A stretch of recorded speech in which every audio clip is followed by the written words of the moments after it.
Bonjour, ici Nathalie du blog Stress Cool. Aujourd'hui, je vais vous présenter le mind map ou encore appelé carte mentale ou schéma heuristique. Alors en fait, mind map, c'est une représentation graphique de votre pensée rayonnante. Alors pourquoi pensée rayonnante? Parce qu'en fait, la pensée va se diffuser et un élément va vous faire penser à un autre élément. En fait, c'est le principe des associations d'idées. Donc en fait, cette technique est utilisée pour la prise de parole en public, les conférences. Elle peut être utilisée aussi pour apprendre un cours, pour organiser votre semaine, voire même pour faire une liste de courses pour le supermarché. C'est ce qu'on verra tout à l'heure dans les exemples que je vous ai préparés. Elle peut être utilisée aussi si vous avez une formation à préparer, une intervention quelconque à préparer. Elle peut aussi servir pour la mise en place de vos objectifs professionnels sur l'année, sur 2 ans, sur 3 ans, même 5 ans. Pour tout ce que vous devez développer. Ça peut être pour un courrier, mais ça peut être aussi pour écrire un livre ou pour une prise de notes aussi dans une réunion quand vous aurez un peu plus d'expérience. Alors en fait, ce dessin, cette carte mentale, représente la façon d'enregistrer de votre cerveau. En fait, avec de multiples connexions, comme vos neurones. Donc, au centre, on place l'idée centrale de la carte mentale. Par exemple, là, je vais vous montrer un planning pour une semaine, un planning type pour une semaine. Donc, la semaine du 20 octobre au 24 octobre. Et on va voir, donc moi je rajoute chaque jour. Chaque jour a une couleur différente, c'est aussi ce qui est important. Alors là, je vous l'ai fait donc, pour les besoins avec un logiciel que j'utilise parfois, mais rien de mieux qu'un papier à une grande feuille blanche avec vos feutres, des feutres de toutes les couleurs.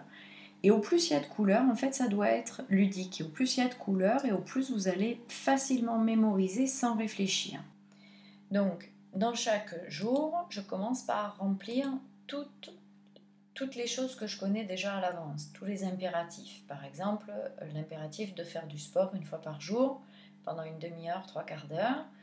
Là, je sais qu'à 17h, j'ai un rendez-vous en fin de journée pour une séance de sophro. Voilà. Donc, et je sais que j'ai une réunion à 18h30 pour une réunion parents-prof à l'école de mon fils.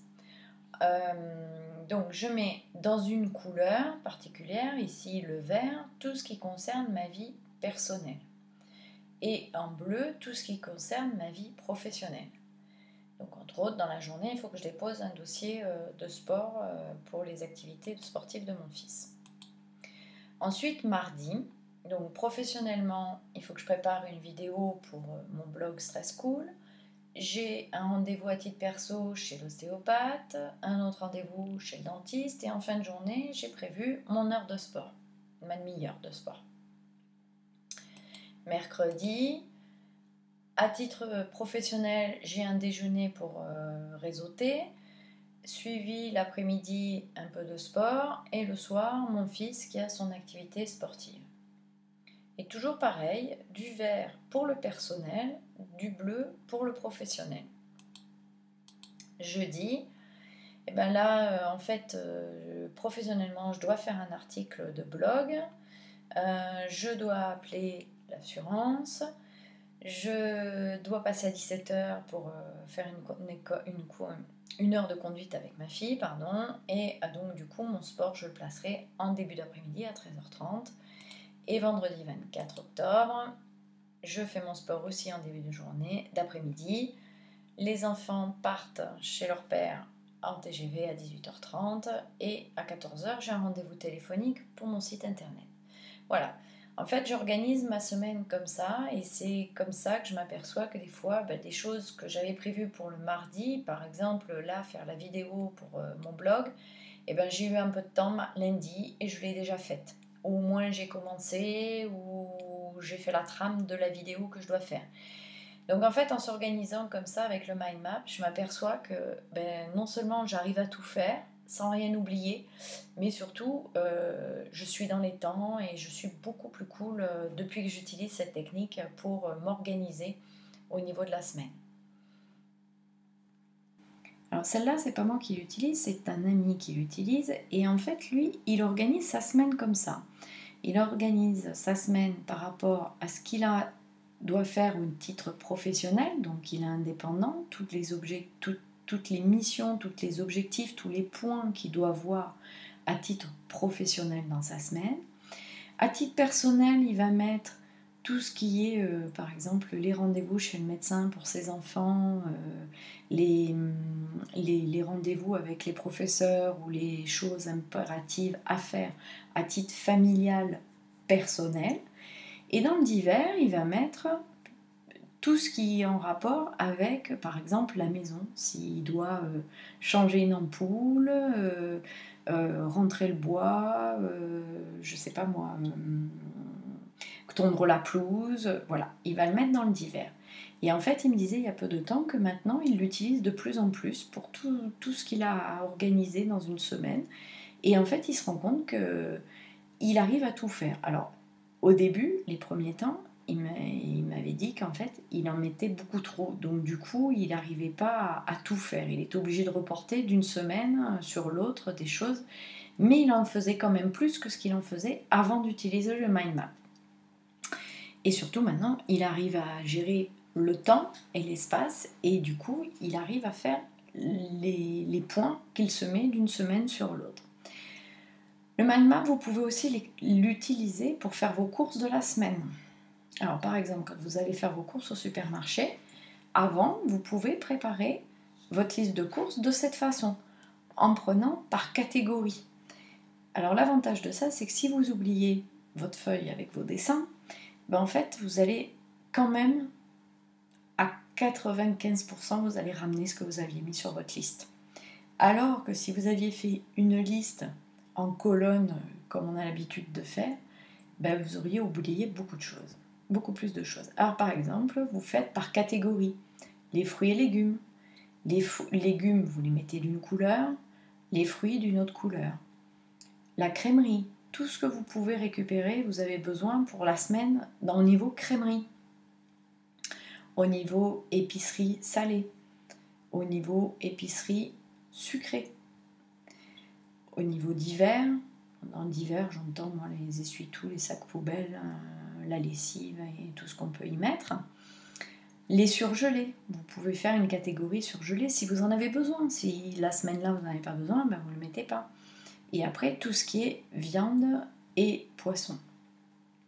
Donc, et surtout, utiliser, abuser des couleurs. Voilà. Si par exemple, vous avez une prise de parole en public, une conférence à faire. Là, c'est un exemple d'une conférence que j'ai déjà faite sur la sophrologie. Donc, je prépare ma conférence comme ça. Et en fait, je vais garder que cette feuille-là avec moi pendant toute la présentation. Ça va me permettre d'avoir un support pour ne pas me perdre et me rassurer aussi pour ne pas me perdre dans la présentation.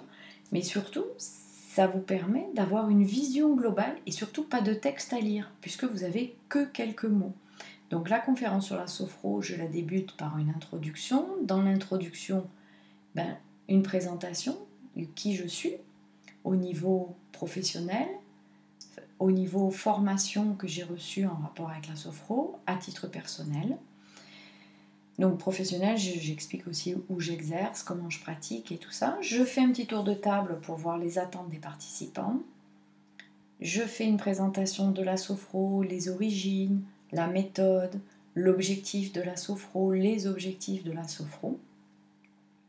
Après, je développe le pôle les buts thérapeutiques, que ce soit pour les adultes, en entreprise, les ados et les enfants, dans le domaine du sport. Après, je fais une pratique de sophro pendant un quart d'heure, 20 minutes. Et on fait une conclusion avec réponse aux questions des participants et les possibilités de pratique qui leur sont offertes. Tout ça, ça dure 1 heure maximum. Mais rien qu'avec ça, j'ai tout le plan de la présentation d'1 heure sous les yeux. Voilà. Et par exemple, dans le cadre d'une formation, par exemple, si vous avez une formation à animer, vous pouvez préparer, alors là je vous ai mis que la base, mais vous mettez le titre de la formation et le nombre de jours, vous mettez autant de branches que de jours. Jour 1, eh ben, vous mettez les idées principales de votre journée. Jour 2, les idées principales de votre journée, deuxième journée. Et puis en fait, après, vous ferez deux autres cartes mentales. Une principalement pour le jour 1, avec l'introduction de la journée et tout ce que vous allez y mettre, et la conclusion de la journée. Et puis une autre carte mentale pour le deuxième jour, avec tout le détail de la journée, les pauses et tout ce qui doit être présent dans votre formation de la deuxième journée. C'est comme ça que vous pourrez préparer facilement une présentation, une formation. C'est la même chose si vous avez un livre à construire ou une longue lettre à rédiger avec des idées directrices à présenter. Dans ce cas-là, vous pouvez utiliser un peu le principe de cette présentation pour une conférence, avec une introduction, une conclusion et puis le développement au milieu. Voilà aussi un autre exemple pour les leçons des enfants, par exemple, où vous avez le sujet central, donc par exemple un cours sur le verbe. Vous pouvez indiquer différentes thématiques. Par exemple, il existe 3 groupes de verbes, le premier groupe, le deuxième groupe, le troisième groupe, les verbes irréguliers. Voilà. Le verbe exprime un état ou une action. Là, on peut même rajouter des phrases, des petites phrases pour expliquer. Et puis, le verbe se modifie avec le temps, que ce soit le passé, le présent ou le futur, et aussi avec les personnes, si c'est avec le sujet, en fait. Voilà le type d'exemple que nous pouvons utiliser, le mind map.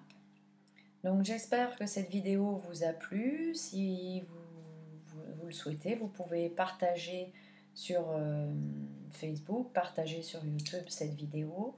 Vous pouvez aussi dans vos commentaires en dessous me dire si cette vidéo vous a plu, si vous l'utilisez déjà, le mind map, ce que vous pensez de cette technique. Et puis vous pouvez aussi me dire si vous souhaitez voir d'autres sujets traités sur ce blog et en vidéo. Merci et à très bientôt. Au revoir.